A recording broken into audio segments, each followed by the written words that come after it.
show you a little bit about the infrastructure that we use to run KubeVirt CI tests.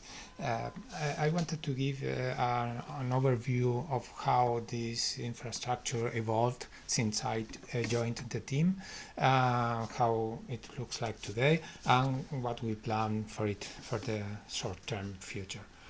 So this is how it looked like in November when I joined the team.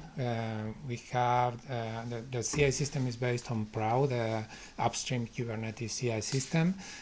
We have what we call the Phoenix cluster that is running OpenShift, and it runs the PRAO control plane that receives events from GitHub, from our repos in GitHub, and it runs another workloads we are interested in. It runs the CI jobs, not only for KubeVirt, but also there are jobs related to Jenkins running here, and also a Prometheus stack that is composed of Prometheus, Node Exporter, and Grafana. No alert manager and no Loki here. And these workloads run in these worker nodes. There are 12 virtual machines, 10 bare metals that are attached directly to the or in the same infrastructure to the cluster control plane, and 9 external bare metals. We call them external because they are not in the same infrastructure. They come from IBM, but these are powerful bare metals that we use to run the end-to-end tests. There's a secondary cluster, what we call the IBM cluster. This also runs CI jobs, part of the KubeVirt CI jobs, jobs mainly that are not like end-to-end tests, like unit tests, generation of documentation, some linters, also tests from other projects like CDI and things like that. And all these jobs are scheduled from the PRAO control plane, and it runs in these 3 virtual machines. So what problems did we have at that time? First of all, the main problem is that the unstable test results where the instability comes from the infrastructure. This is mainly because of the very old version that is running there of OpenShift. It is currently not supported. And we got a lot of problems because of it. For instance, issues with the old CNI plugin version that is running there, or connectivity not only during test but also connectivity between components in the PRAO control plane with external resources, and a lot of things like that. We also have issues creating pod sandbox, and a lot of problems. Also, in terms of observability, we don't have enough transparency about how the infrastructure is performing. If something goes wrong, we don't know if it comes from the infrastructure, from the code, from the tests, from external dependencies. We don't have any alerts. There are no metrics at all about we didn't have any metrics about the IBM cluster status. No easy way to get logs about the processes running on the nodes.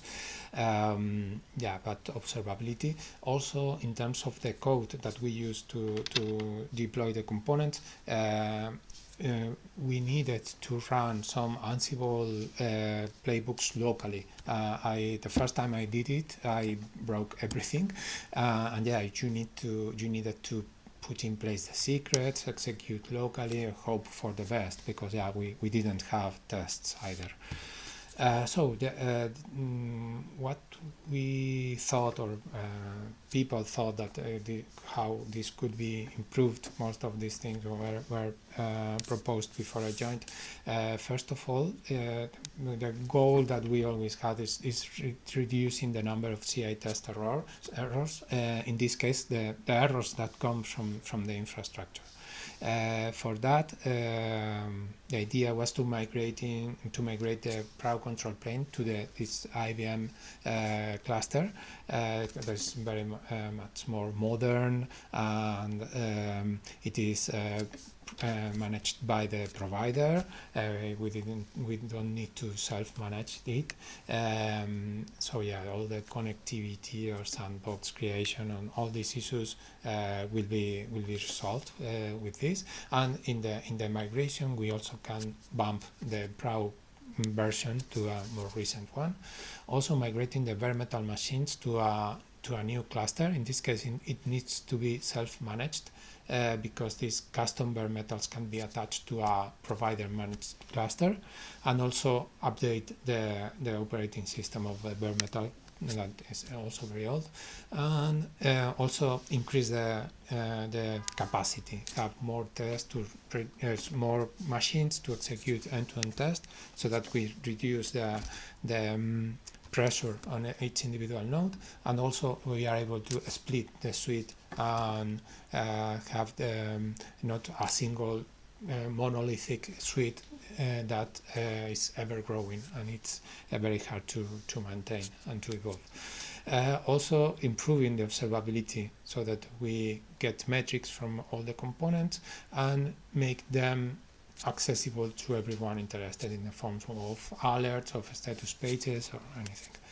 And also reduce the chances of breaking things when the infrastructure code is changed through automated tests and deployments. So this is how things look like today. The Phoenix cluster looks mostly the same. The IBM cluster has now more components. We have now here a Prometheus stack. It is a bit different from this one because it includes Alert Manager and Loki for log aggregation. And there are additional observability tools like CI search that most of you or some of you have already started using, but others that we haven't started using yet, like KubeVirt Healthy and CP, but we still have the same capacity in the cluster. And we have this new workloads cluster. This is a self-managed cluster with 2 new bare metals that are capable of running end-to-end tests. We have this week deployed this new cluster, and we are starting running new lanes on this cluster.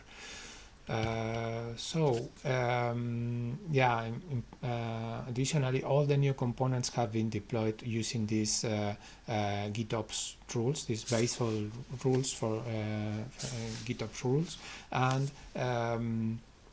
we will see a small demo later. We still have problems here. The Pro control plane is still in the old cluster, low capacity or the same capacity in the IBM cluster for increased workloads, and the observability. We have more metrics, but they are not aggregated. We need to check in different places for the information from there, and also data retention issues. We can't look back for metrics as much as we want. We have limitations in how much data we are collecting, and also this issue with the dynamic provision of persistent volumes in the new cluster should be fixed very soon. So how would we look like? We would like the system to look like in the future. We would like to migrate the Pro control plane to the IBM cluster. Also have all the Prometheus stacks connected, the data aggregated. The capacity of the IBM cluster to be increased to run these more production level workloads. Also the VMs migrated to this to the new cluster. Here I put some links to some these components that we plan to use. Very interesting this one for the metrics aggregation and the unlimited or virtually unlimited data retention and so on. And yeah, let me show you really quick this small demo about the how we test and deploy these components. The code is under project infra. This thing that you are going to see is the same test. We have this same code, or this same is executed in a pre-submit in the when the code changes. We have a proud job that executes these tests, and if things go good and the code is merged, then we have a post-submit that deploys the component. So we have continuous deployment for this component. So let me show you quickly how it looks like.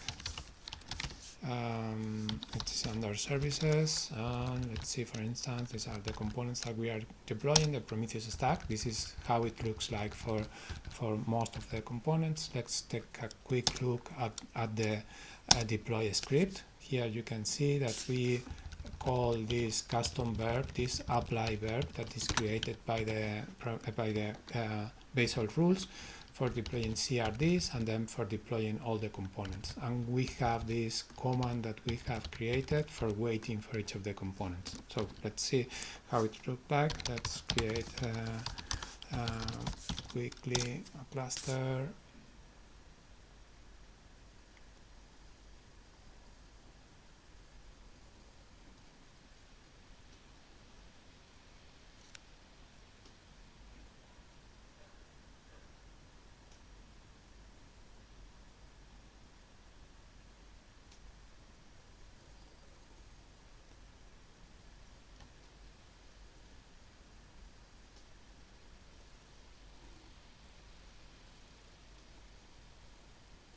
Okay, now let's execute this deploy script for the testing environment. It can be executed for production too. Here you see how the CRDs are created.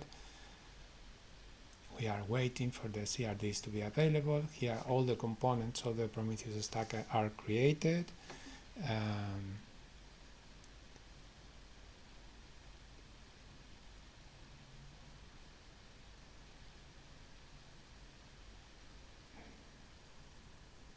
Here we are waiting for each of the components.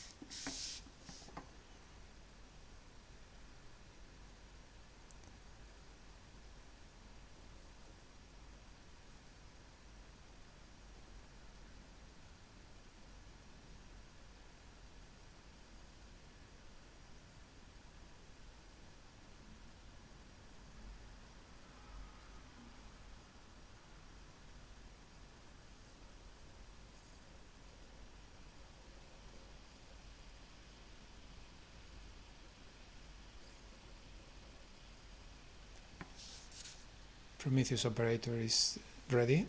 Now it comes to alert manager.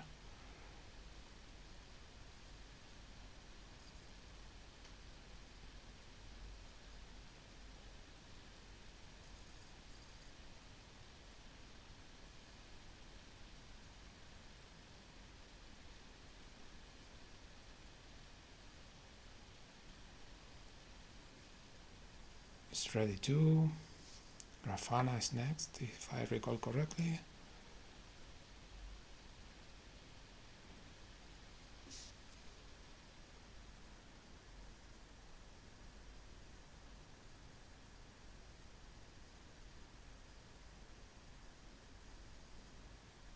Ready.